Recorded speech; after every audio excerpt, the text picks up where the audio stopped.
एक मौलवी, उन्होंने एक बार अपने एक हिंदू मित्र से कहा कि तुम्हारे खुदा कैसे दिखते हैं, मुझे उनको देखना है। तो जो हिंदू थे उन्होंने कहा कि यदि आपको हमारे ठाकुर जी देखने हैं तो ये लो गीत गोविंद का पाठ करो। तो मौलवी संस्कृत जानते थे, उनको हिंदू ने केवल इतना कहा, आप ना सामने एक आसन रख दिया करो, खाली आसन, और उस खाली आसन के सामने आप बैठ करके गीत गोविंद का पाठ करो, एक ना एक दिन ठाकुर जी जरूर आएंगे। तो मौलवी गीत गोविंद सुनाते थे केवल हमारे ठाकुर जी का दर्शन करने के लिए।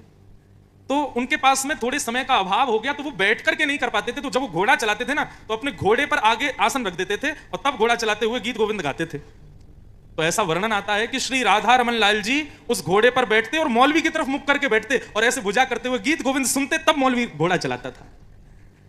वर्णन आता है कि एक बार मौलवी जी इतनी जल्दी में थे कि उन्होंने आसन रखना वो भूल गए, लेकिन उनका नियम बन चुका था कि जब वो घोड़ा चलाते तो गीत गोविंद गाते थे।